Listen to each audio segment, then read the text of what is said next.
Showcasing courage, defiance, and authenticity in the 1960s, Janis Joplin became not only influential to the music industry, but also inspiring to many women.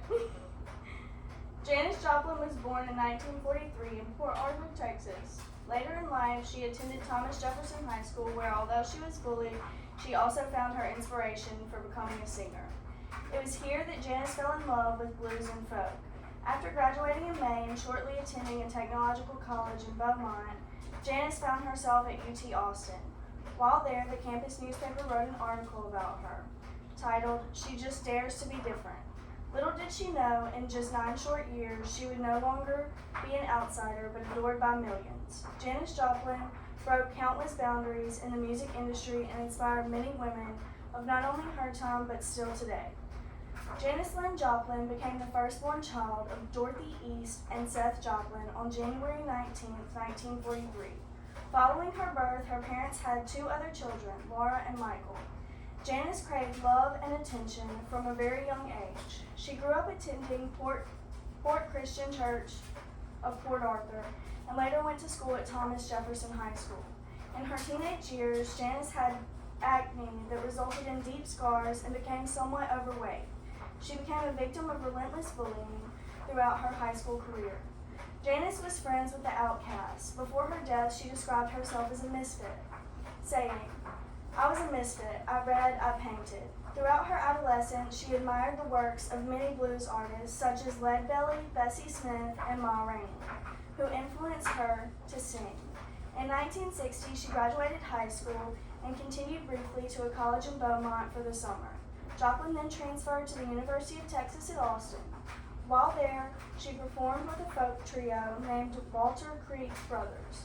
Along with that, the campus newspaper, the Daily Texan, recognized her in an article saying she goes barefoot when she feels like it, wears Levi's to class because they're more comfortable, and carries around her auto harp wherever she goes in case she gets the urge to break into song. Her name is Janis Joplin. 3 years later, after the start of her college attendance, Joplin followed her love for poetry and the rhythm of blues and dropped out of college. She was then on her way to San Francisco, where her career would soon take flight. Not too long after arriving, Janis began to settle down in Hype. It was there that she recorded her first songs with a guitarist and his wife that would later become known as the Typewriter Tapes. In 1963, Janis found herself in jail. The neighborhood where she lived was notorious for drugs, and during the 2 years after her arrest, Janis's substance abuse increased. Her desperation for love and attention continued into her adult life and only contributed to her deviant behavior. By the end of 1965, she returned to her hometown to escape the madness and chaos of the environment. The next 2 years of her life would bring the turning point of her career. In 1966, Janis joined the neighborhood band known as the Big Brothers and the Holding Company. In 1967, they signed with their major record label, Columbia Records. That summer, the psychedelic rock group made a breakthrough performance at the Monterey Pop Festival. Janis embraced her eccentric, hippie-like style with flamboyancy and big hair. This confidence, along with her raspy, raw vocals and unapologetic energy she carried quickly, shot her to the top of the charts. The next year, Big Brother's Piece of My Heart album sold out 1 million copies within a month and rose to the #1 spot. Janis was becoming an icon, earning praise from many reputable companies and capturing the attention of every audience.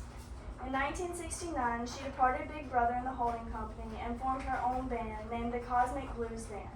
That same year, Janis was one of the artists to perform at the legendary Woodstock Festival of 1969.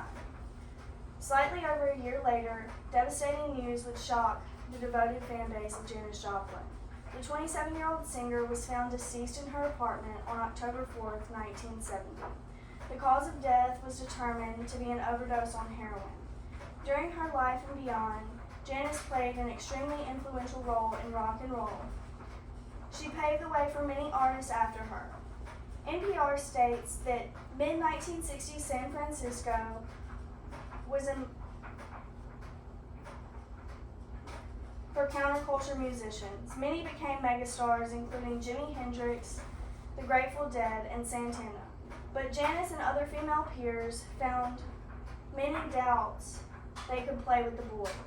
Janis Joplin defied the odds that were against her and courageously showed raw authenticity through art.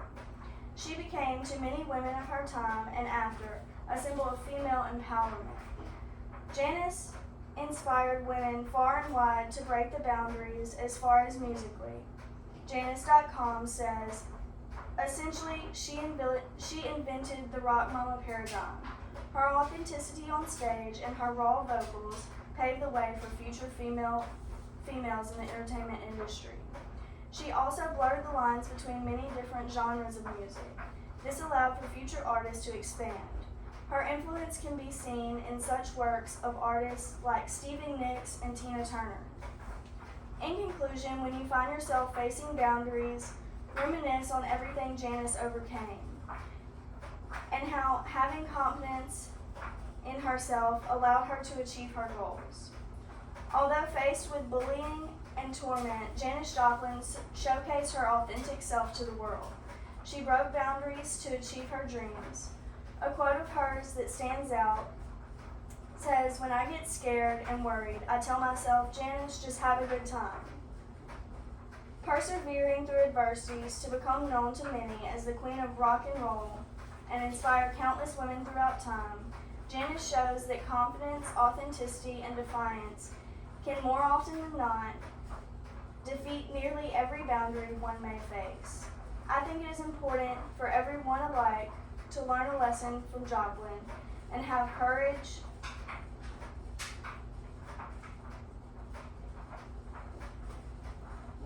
to defy the odds stacked against us and be our authentic selves.